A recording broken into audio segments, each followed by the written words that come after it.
The previous lecture on the Italian Renaissance ended with the rise of new Renaissance values. Those values were capitalism, secularism, and humanism. Capitalism, as a reminder, was an appreciation of wealth for personal gain. Secularism was an appreciation of things of this world, the material pleasures. And humanism was a celebration of the individual and his genius and also his uniqueness.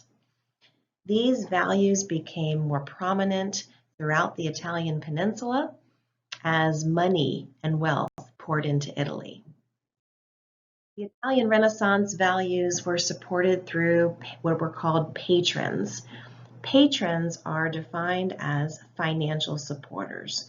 So these are the people who actually had a lot of the wealth in their hands, and they used their wealth in a variety of different ways that in total helped make Renaissance values become more widespread.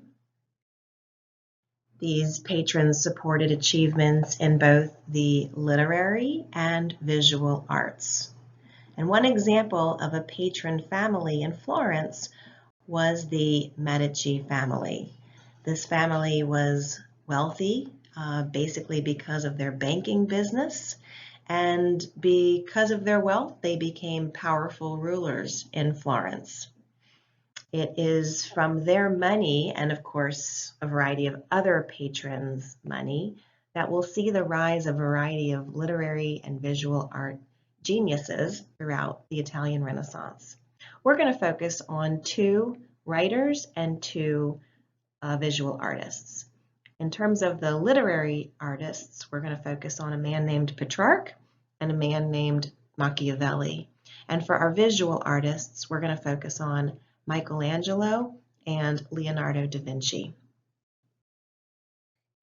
The literary arts in the Renaissance. One of the literary geniuses I'm going to highlight is Francesco Petrarch. Petrarch is known as being the father of humanism. And as you can see in this picture, clearly he does appreciate learning, a main value of humanism, because he had a picture painted of himself with a book. He wrote in Latin and in his own language. It's important to highlight that he does write in Latin, which is the dead language, the old language, but the language of Greece and Rome. So he is someone who's interested in reading and understanding the language of his ancestors or of the people of the Greco-Roman age. He also wrote in his own language, his native tongue, which was Italian, and we call his native tongue the vernacular, or anyone's native tongue for that matter. Vernacular is defined as one's common language. So he wrote in the language of the ancient Romans, and he also wrote in Italian, his native language. He is known for developing the Italian sonnet. Although he doesn't really invent the sonnet, he does use it quite often along with many other poets, and because of it, we name the sonnet the Petrarchian sonnet. The sonnet is basically a way of grouping 14 lines in a poem and the pattern or rhyme scheme of those lines.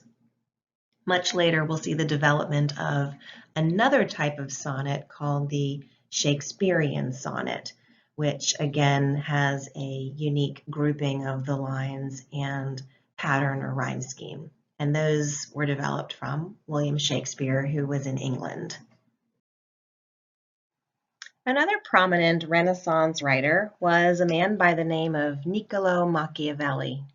Niccolo Machiavelli wrote The Prince, and he wrote it as a guidebook for princes, probably speaking to much of the princes in the Italian city-states, in terms of how to rule. It was a guideline or an advice book on how to rule, and I'm sure some kings in Northern Europe and the nation-states also read this work.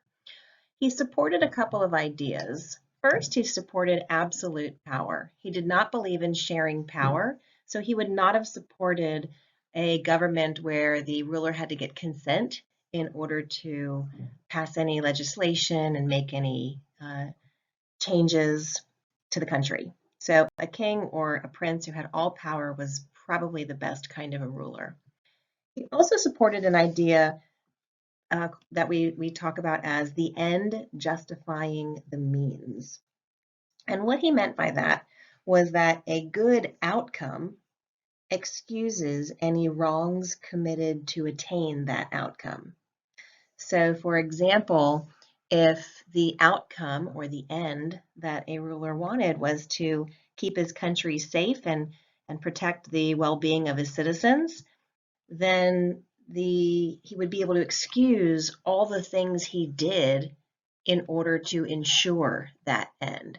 So he may in fact have been potentially morally corrupt. He might have done some things that people might say were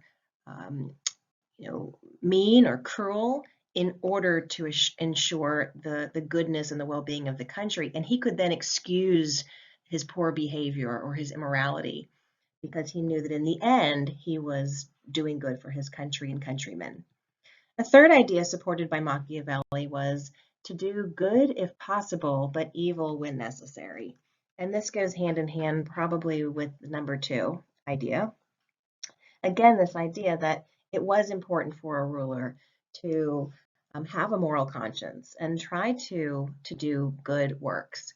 However, if he had to go against his moral conscience, then that was the way he had to do in order to be an effective kind of a ruler.